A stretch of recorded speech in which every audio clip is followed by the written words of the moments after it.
Carolyn, thanks so much for joining the Patient Conversion Podcast. I first ran across you online, this webinar that you did with a handful of other folks talking about clinics' follow-up process, which was kind of mind-blowing to me. You know, I shared this with you, but we kind of see that anecdotally as we mystery shop clinics. In fact, small little side note, we just mystery shopped almost 700 clinics that are owned by PE companies. It's about 20 PE companies make up almost 700 clinics, and I need to share those with you. But it was every bit as appalling of a result as some of the things you shed light on in that webinar. So I really enjoyed that webinar and have gotten to know you a little bit since then. And so I'm really excited to have you on the podcast today and just kind of glean some insights and get in and learn from you, honestly, just with your background in the refractive space. So thanks for joining us. Well, Kate, thank you so much for having me here today. It's truly my pleasure. And as you can tell from some of the conversations you and I have had in the past, can have some very spirited discussions about what is the state of marketing, really, when it comes into healthcare. So I'm looking forward to our chat today. Yeah, and I would encourage our audience, regardless of whether you're in the refractive, ophthalmology, eye care space, or you're in some other, kind of private practice, kind of surgery space, everything we're going to talk about today is quite applicable. We've seen all these things just from our perspective in many, kind of healthcare verticals. And so if you're listening and you're not in eye care, I wouldn't tune out. I think there's a lot of application here. And so excited for you to learn something from Carol Ann as well. What's your background? So kind of walk us through kind of what your background is, how you got into this industry, some of those things. Awesome. Well, thanks, Kate. It was in 2010, it was me re-entering the workforce after being very fortunate to be a stay-at-home mom for many years. And I got an opportunity to be an optometric liaison at a medical surgical practice here in Delaware, where I currently reside. I had no business getting this job whatsoever. I didn't know the difference between a cornea and a retina.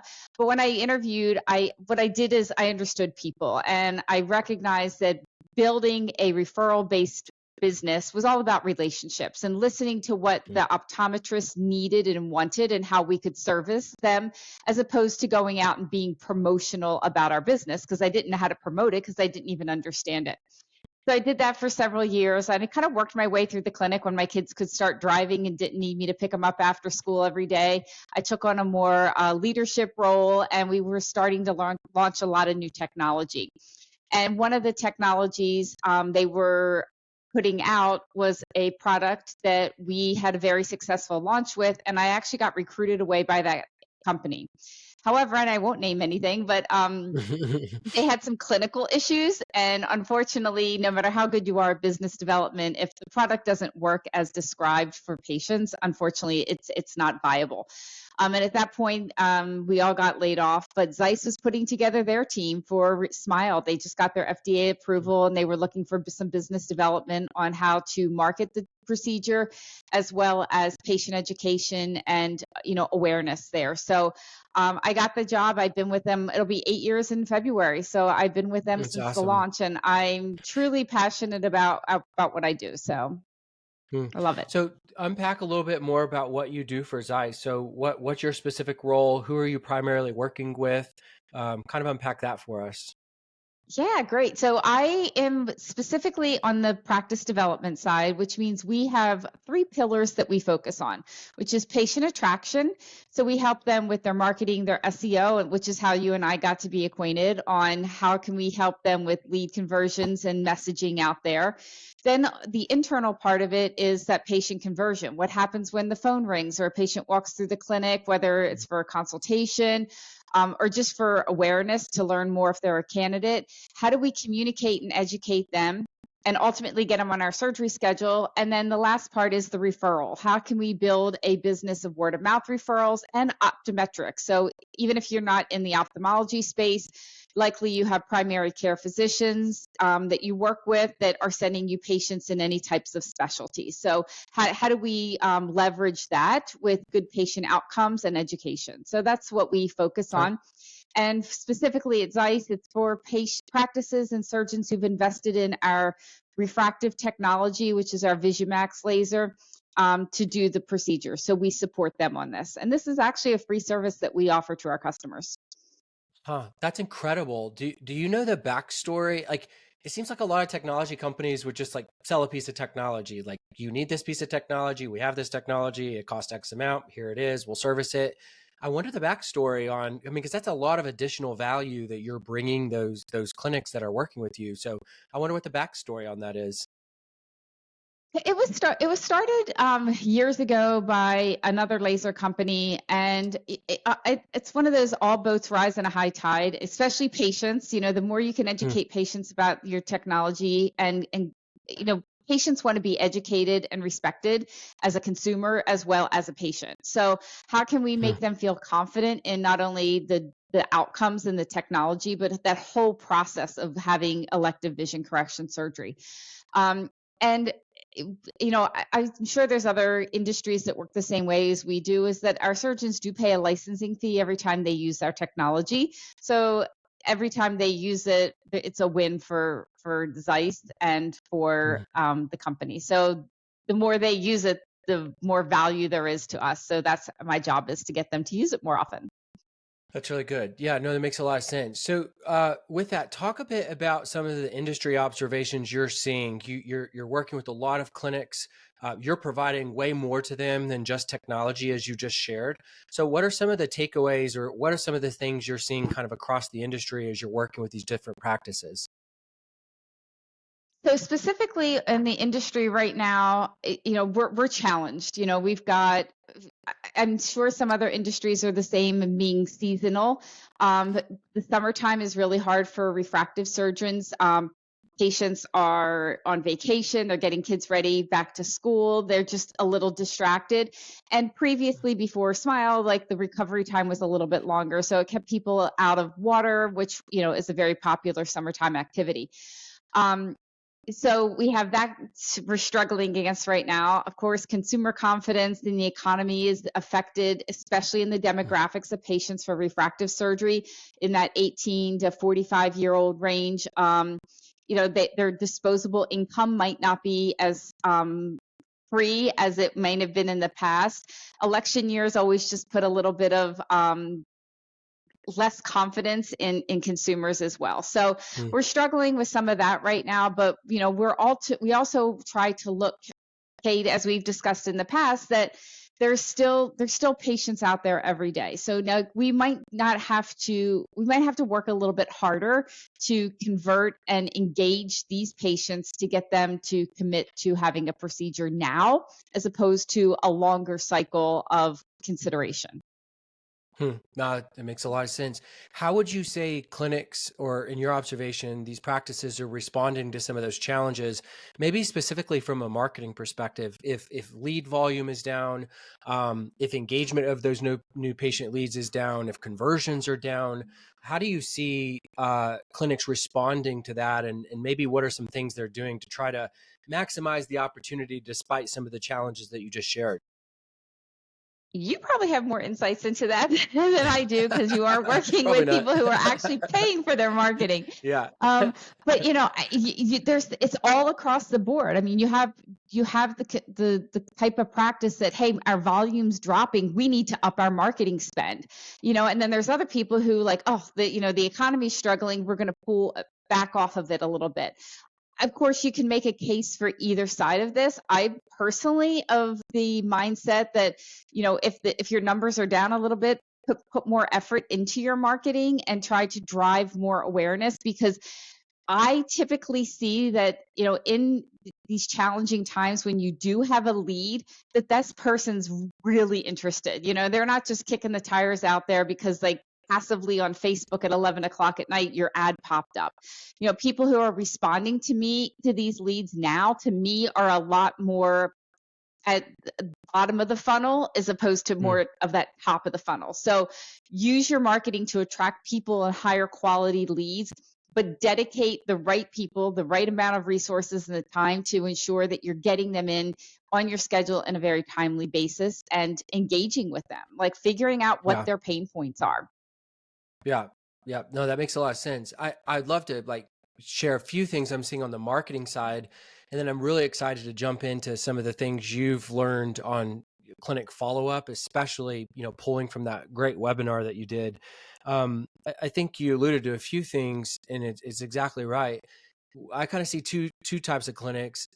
Some clinics get so afraid it kind of paralyzes them, and it's almost like they stop doing marketing because they're afraid. And the better clinics are the ones leaning into that and continuing to be intentional and continually investing.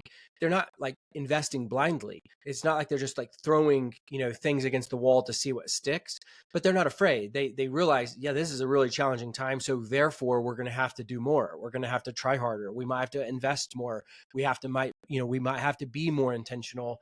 If you look at some of the clinics that we work with, now we don't manage marketing for our clients. Our clients are either doing their own marketing or they're working with a marketing agency.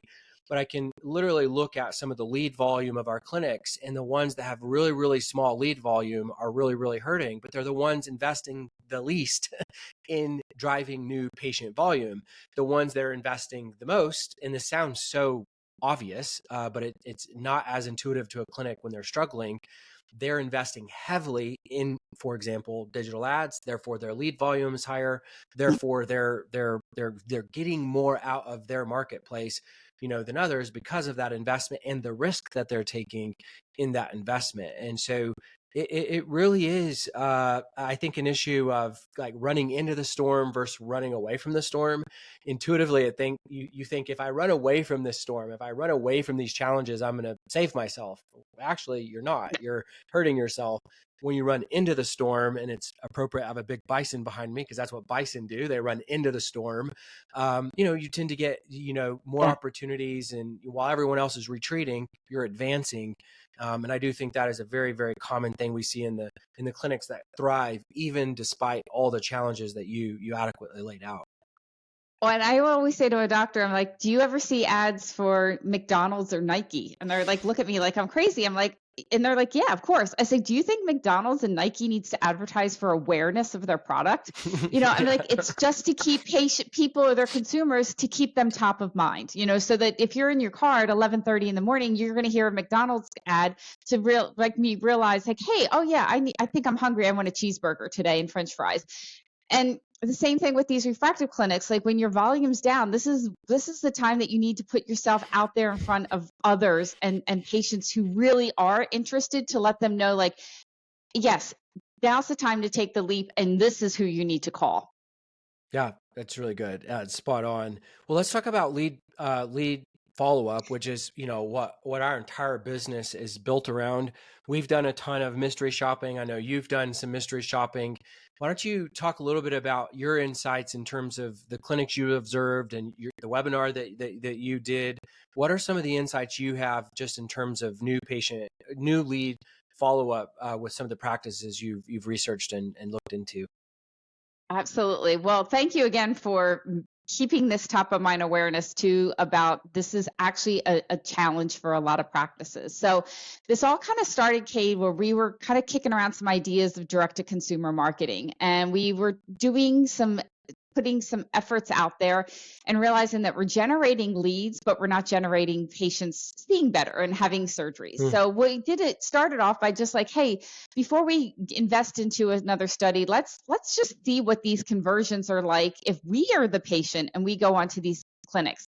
So I'll kind of just run through the methodology of what we did. So we started off with around we had 315 attempts that we were making, and these are just clinics across the United States, a mixture of private equity, single surgeon, multi-surgeon, hospitals, universities, refractive only centers, and clinics who do a mix of general ophthalmology and primary eye care. Now, the first challenge that we ran into, Kate, was that we made 315 attempts, but we were only able to submit 297 inquiries because 6% of them we were unable to do so. It meant a glitchy form, a broken link on their website, or, believe it or not, some of these clinics had no way of contacting the clinic through their website.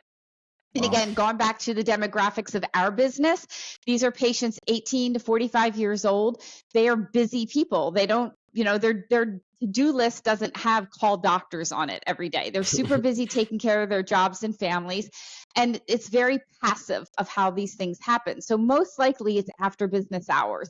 And if there was no way to contact the clinic, that was a lost lead for them right then and there. So I'll stop there to see if you have any follow-ups or questions or experiences that you've had in your mystery shops as well. Yeah, I haven't ran across too many websites that did. In fact, the first one was today, where their contact us form doesn't even have a form. It's just a physical address of their clinic. So when you click on contact us on the website, it shows you their physical address for the clinic. So I actually don't run across that very often. When I watched your webinar a couple of times, I was kind of shocked, that was something that y'all found. And then obviously, you're getting to the good part in terms of actual follow-up. That is mainly what we see. Yeah. That was a really interesting insight that y'all had in terms of, like you just said, 6% of the clinics not even really having a viable option to be able to reach out if they did all the hard work and they spent all the money to get them to the site, and you get there and there's no optionality. So it's pretty fascinating. Yeah, exactly. So, if take away from today, if you're listening to this, go on your website, be a patient, click through. How many times does it take me to get to an actual call to action, so that if I'm a patient, and do this on your mobile device, don't do it from your desktop, because most of your patients, 70% of patients, are going to access all of this on a mobile device. So put yourself in their shoes, click on your forms. There's always updates to browsers and website backend things, and sometimes it could be a simple coding error that now all of a sudden your form's not going to anybody, or that you can't hit submit. So good takeaway here from that. So the next part we did is we filled out all these forms, and just for transparency, we were the ideal candidate. When we created these personas, we didn't want to make it look like it was challenging for the clinic, that, oh, this isn't a real patient. We had the perfect age, perfect prescription, perfect motivation. And we mystery shop the clinics Monday through Thursday, and no later than 2:00 in the afternoon, because I'm not really good at math, and I didn't want to have to do all the calculations taking in holidays or weekends into account. And because we did have to stop measuring after 3 days, we just didn't have the manpower to continue to track a submitted lead. So the good news is that of all those leads that we submitted, 58.6% of them actually did receive a personalized call or text within this 3-day time period. But the bad news is that over 26.6% of all the leads we submitted had zero response after 3 days. So imagine that you went on to a website for a pizza delivery, and you submitted, hey, I want to order a pizza, and 3 days later, nobody still responds to you. You're just like befuddled that, you're spending, and in our industry, I'm not sure, Kate, some of the other listeners that you have here, but a lot of practices are spending $300 to $500 per a lead, and so if 26% of them were not even contacted at all, just think of all the money that you're wasting in your marketing efforts. Spot on. Yeah. So, keep going. This is great. All right. Okay. Now we did get some that had some autoresponders to them, but the autoresponders were not very personalized. So it was like, thank you for taking our self-test. Looks like you're a great candidate. Call our office. So in my mind, like that it's a little helpful. Hey, you got my email or my self-test that I filled out, but it's not very helpful to me as a consumer that now you want me to call your practice. Because if I wanted to do that, I would have done it in the first place, because your phone number's all over your website. I'm a young Gen Z, Gen X. I don't talk to people. I want to do everything through either texting, or if you pick up the phone, I'll talk to you, but I'm not making that outgoing call.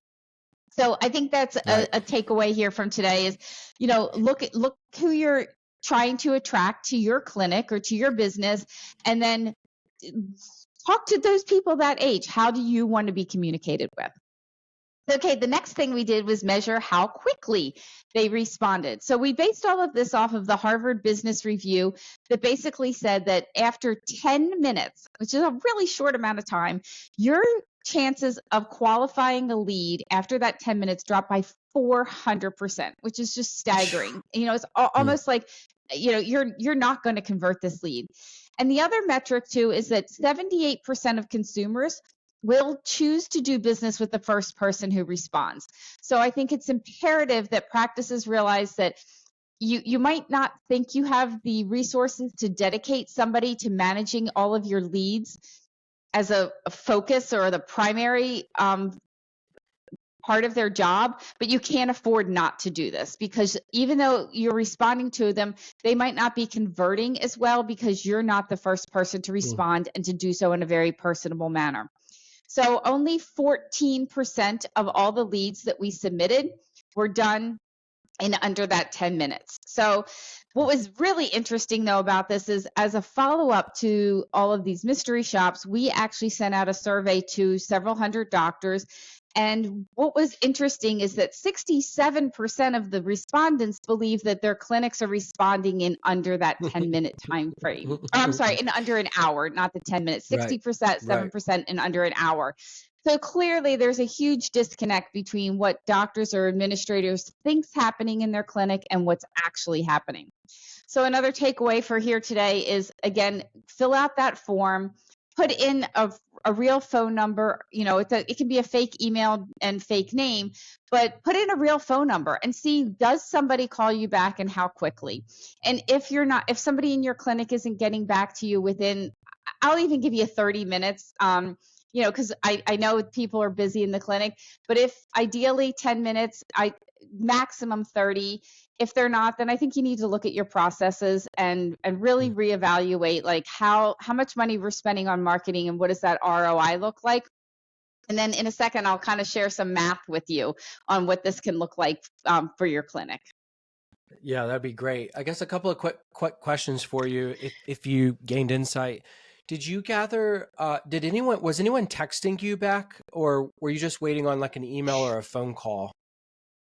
So when we said we got a personal response for 58% of those, we included a text message as long as it wasn't an autoresponder. So if it was somebody, and it could have been a text message that was, pre-filled, we counted that as long as it was addressed to me as a person and kind of engaged. But if it was just one of those within 5 seconds, thank you for filling out our form, call our office to schedule, that to me was not personalized.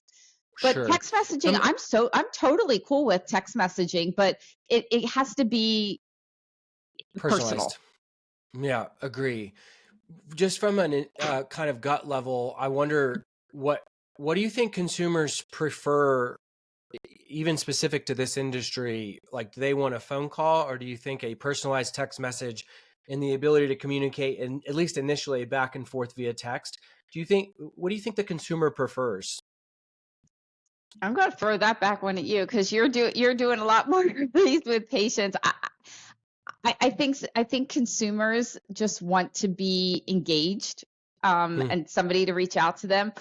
I believe I've seen a lot of practices be very successful texting first, and if they start get a response, then they'll be like, hey, can I call you?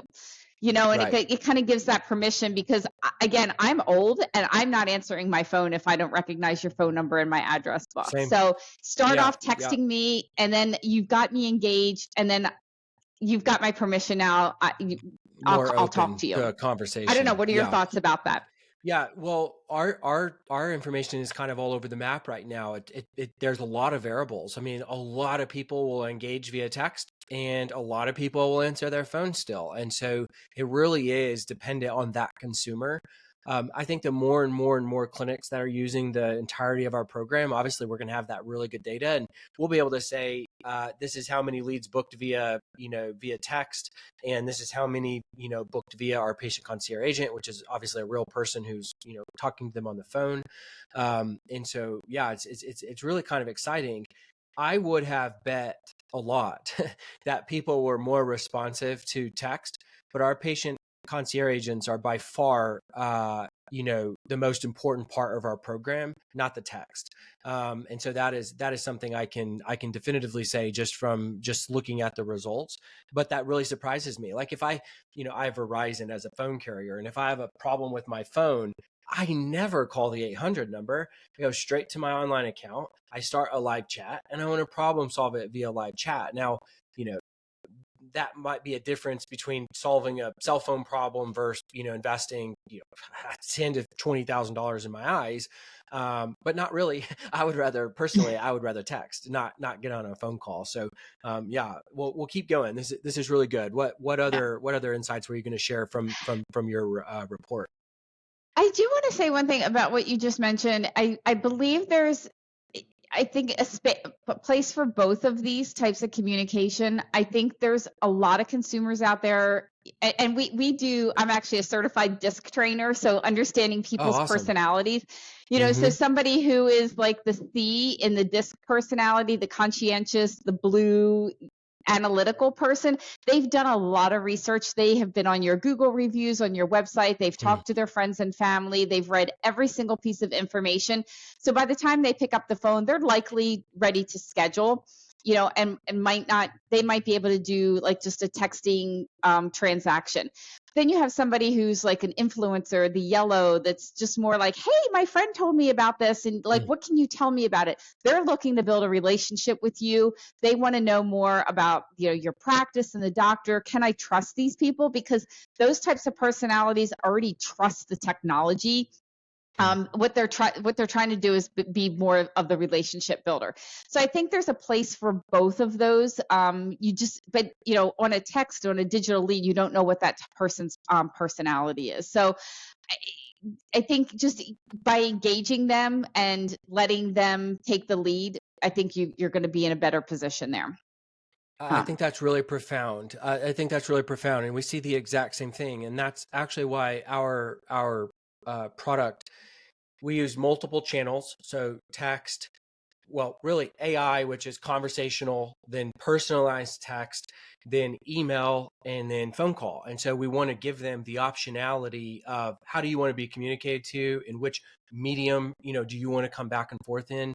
And so I think that's spot on. And you're exactly right. Age is a factor, personality is a factor. If you're working, from home and a remote job, you're not taking a bunch of phone calls during the day, right? So texting might be better. So I really like what you said.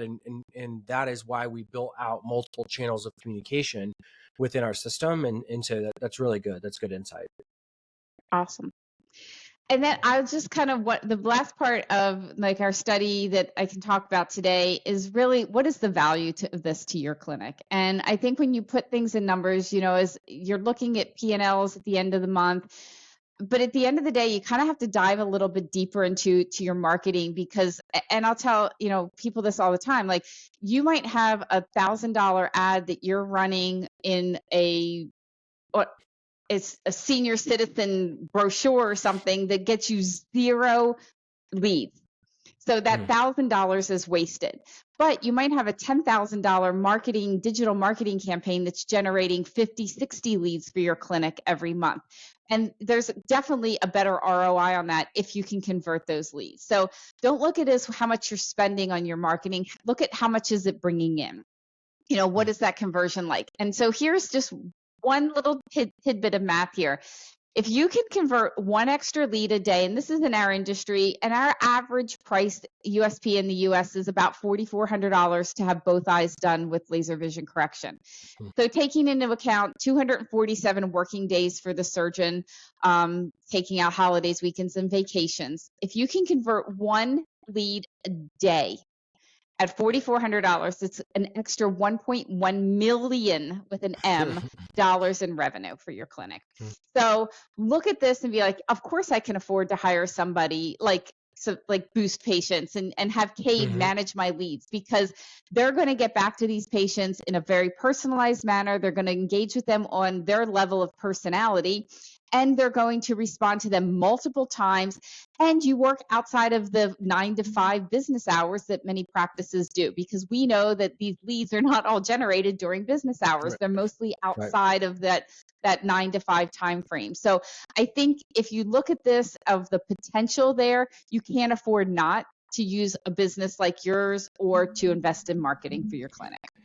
Yeah, that is so good. And this is not a hard sales pitch for Boost. I mean, candidly, if a clinic said, "Hey, what should we do?" You said it earlier in the podcast and you're spot on. It's like you're forcing someone who's wearing 5 hats to do all new patient lead follow-up, and you can't afford to do that because they can't adequately follow up. And that's what we see over and over and over again. And so I would say a clinic has 2 options, and this is building on exactly what the advice you just shared, and even the math that you just shared. You need to do one of 2 things. You need to hire someone that is their sole job is to follow up with new patient leads because of the return on investment you just shared. Or if you're not going to hire that role, let them just focus on that, equip them with the necessary skills and tools and the technology to do that role. Then you need to find a partner like Boost. But I would say to a clinic, if you have the money and you have the people and you have the technology, and it starts to break down because often they don't have these things, then you should do it as a clinic. And the results will be exactly what you're saying, and maybe even greater if your lead volume is high. We have some clinics only getting 15, 20, 30 leads a month. We have other clinics, in fact, we have 3 right now at the top of my mind, that are getting between 400 to 1,000 leads a month. So think about how increasing their conversion from lead to consult by 30, 40, 50%, that starts to well exceed the math that you were just sharing. So I think you're spot on. And I love that y'all did that. I'm going to make sure to include in our show notes a link to that paper that you shared with me, and they can hunt down the webinar, because I've watched it twice. And of course, you just shared some more tidbits from it today. I do think, again, regardless of industry, it's a very, very valuable asset. So we'll make sure to share that with our audience as well. Oh, we'd certainly appreciate that. Yes. Yeah. Awesome. Well, I really appreciate you joining us. Thanks for sharing all the insight. If someone wanted to connect with you, what's the best way for them to get in touch with you? I have a LinkedIn profile, Carol Ann Forsade. I'm Carol-Ann.Forsade@ZEISS.com is my email address. And then, of course, the journey, if you just Google Journey to Smile ZEISS, you'll find the webinar that Kate was mentioning. Okay. And of course, there's contact information at the end of that webinar for me as well. But Love it. I can't thank you enough for I think the more people that recognize that this is an industry-wide problem of anybody, I think, in the self-pay area. That's right. I'll just one more little quick tidbit. I know Sure, we're run out of time, but I'll go to a doctor and I'll say to him or her, I'll say, hey, when your front desk gets a phone call with a lead, what is their goal? And they'll look at me like, of course, it's to book a consultation. I'm like, that's your goal. Goal of that person answering the phone is to get off the phone, and it's to take care of the person that's standing in front of them, or prep the charts for tomorrow, or to check out the patient, who you just saw. I said, we have to make sure our goals are aligned and that everybody understands what keeps these practices being able to keep their lights on and pay their employees, and to help really at the end of the day more people see better. And we've got to make priority of conversions and take the leads that are coming in, convert more of those, help more patients achieve their goals. Which in return helps you accomplish your goal as a physician and a practice owner and your team. I mean, it really is a win-win-win. So yeah. That's really good. Well, I really appreciate your time. We'll make sure to add your LinkedIn profile to the show notes, as well as the webinar. But thanks for sharing all your insight and sharing part of your journey. We really appreciate you. Thank you so much, Kate. It was my pleasure being here today, and I wish you all the luck moving forward, because you guys have a great service out there that's much needed. Thank you. I really appreciate that.